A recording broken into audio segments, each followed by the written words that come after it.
Hi guys, this is Pestily and welcome to another Escape from Tarkov video. So this is a little series I want to start called Factory School. And what I'm going to do is I'm going to go over a piece of footage of me in Factory and talk about what I did and why I did it. So this scene, I'm actually playing 3 viewers and it's the 3v1. Now in this specific game, I spawn at breach. Unfortunately, if you go upstairs, there's a high chance that the guy will already be camping the door as you open it. So what I did instead is I pushed white chem light, or Z, to find the enemy. As I approach each corner, I'm going to have my gun up, ready to shoot in case someone peeks. But I'll move up quickly to try and get the advantage on speed. Always keeping your ear out, like now as you hear a person come up behind me. So luckily for me, I already knew that I was against 3 people, and that person wasn't. So they're on the outside of the map. So to try and mix up them knowing where I was, I kept moving around the map and going to different points when I was shooting.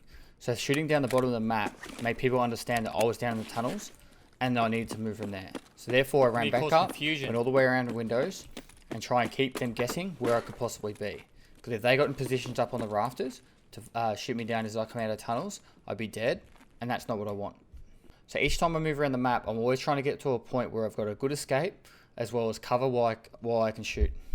It's always important to give yourself options to be able to get away, and so you can't be pinned into a corner. If you get pinned into a corner and you're up against a duo or more, how you going, buddy? one can hold you there while the other one gets into another position. We're doing a 3v1. And they're going to get a 100% trade off on you, but 9 times out of 10 you're going to be dead anyway. Let's go away my position. I've got to re-move. Alright, so just like I said there, I needed to move to a different position because I just gave away from shooting. Sounding is a very important thing in this game. And if there's been shooting, particularly full auto or silent, people will know that it's a PMC. So as I'm pushing up towards 1986, you can see that I'm checking every corner as I go past, trying to be active and looking for a possible enemy as I turn a corner, as well as maybe someone has a line on me, so I'm ready to shoot them if they come by. Now I'm about to get shot from just above 86. And I'll pull back because once I give away my position, I don't want to get stuck here because this is a pretty vulnerable spot.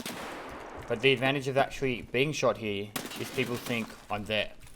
So now that I know that they think I'm there, I can run all the way back around and try and get into a position over in the bathroom or in the corridors. So as I did before, always checking all my corners. Trying to keep a quick moving pace because scavs these days absolutely destroy, as you saw my lead just get fucked up then. And I'll pull up to the 3rd story. I just opened the exit. So scavs are starting to give me a bit of a problem here, but it's not a big deal. I heard the exit door open, so the last player that wasn't part of the 3 combo had just exited the map, which meant any other player left on the map was part of the trio that I was against. Now, this is where a massive advantage comes to map knowledge. As you'll see, I know that there's a little sneaky hole you can shoot through here while standing up on top. And I just shot one of the trio right then. Now, I'm fairly confident he didn't know where he got shot from, so he was still hesitant to run back into that area. But there was no point in me staying there and then getting pinned in the bathroom. So I pushed up towards the top floor. And I check out where he was from a different angle. This is all trying to keep people guessing where you are, because as soon as someone knows exactly where you are, you're in a very vulnerable position, because they can either push you hard or try and trap you there, particularly if they're in a duo. Something I've noticed a lot recently is there's a lot more duos and trios going on, and a lot less solo people playing, particularly on maps say like customs. I hit him in the head. So as you see here, how you been, Emperor? I've been getting into some fights with them, and I'm getting some shots off. So right now I don't want to get stuck here. I need to move from here now. Got to stop them from building a plan against me. And as I said just then, I had to keep moving to stop them from building a plan. Alright, here we go.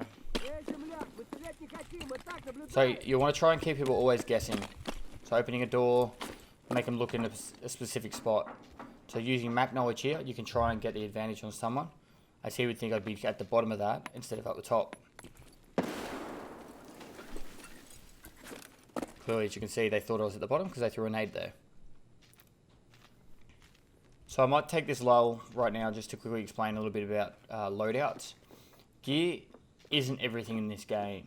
So tactics and getting position on people will win the fight 9 times out of 10 compared to, you know, someone who has an RSAS or an M4.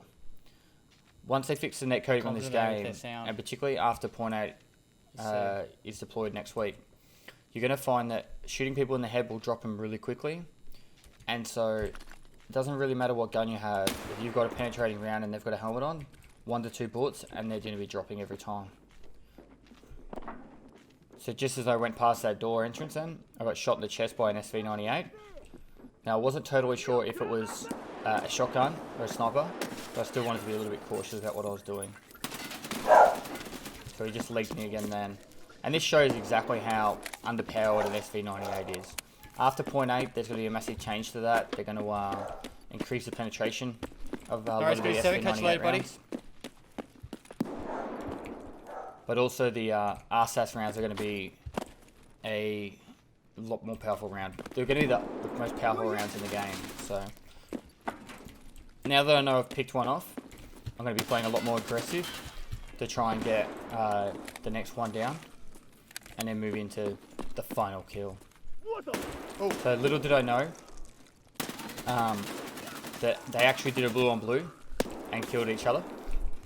So right now there's only actually one left. So I'm actually just trying to find him. See you, Goody 7. But the problem is the scavs are really holding me up. Armor's fucked. That's just wonderful. So they seem very adamant about holding into this side of the map. So I'm going to try and push into that side. I get a glimpse of one up on the rafters here, and that gets me gives me the opportunity to make a plan of where he is and what to do to counteract him. So right here I'm using my map knowledge to try and find a nice little angle to get a pick off on him. Scavs are still giving me problems, and I'm actually chewing through meds here, so I'm glad I brought in the extra because usually I don't take out in more than one cellar. Are we picking up scav guns soon? But the scavs constantly hitting me has made it to the point where I've gone through a full cellar.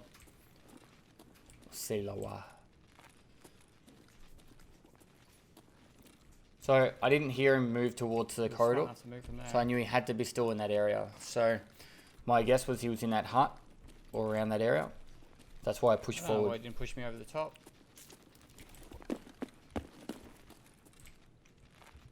So my gun is always ready to shoot. I've got it always up at, right on the angles where I'd imagine they would be. And I saw him there laying down in the hut and got to pick him off. Now little did I know the other one got killed off in the corridor by the SV98 guy. But this is just an example of how I would play a factory run if I was like deadly serious on trying to make sure I won and killed everyone in there. Generally when I do factory, I try and push through, kill a couple of players, get some gear and get out. I won't hang out in there for too long because scavs are now so brutal. But I would really want to just help people develop their skills for factory and also this game. So if you guys like this video, make sure you let me know what you'd like to be included, anything in particular you're finding difficult on factory. And I'm more than happy to show examples of like how I do my initial spawn charges or getting positions on people that are camping certain areas. So let me know. I'm more than happy to help. As well as that, I stream Monday to Friday. So if you pop in, you can hit me up there. And I'm more than happy to show you examples of me going into factory because I generally spend a lot of time in factory during my streams. Alright guys, well, thanks for watching. I hope you enjoyed this episode. I'm going to try and make it come out every now and then so we can keep working together on making ourselves better at factory. And if you like this video, give it a thumbs up, subscribe for future content, and I'll see you next time.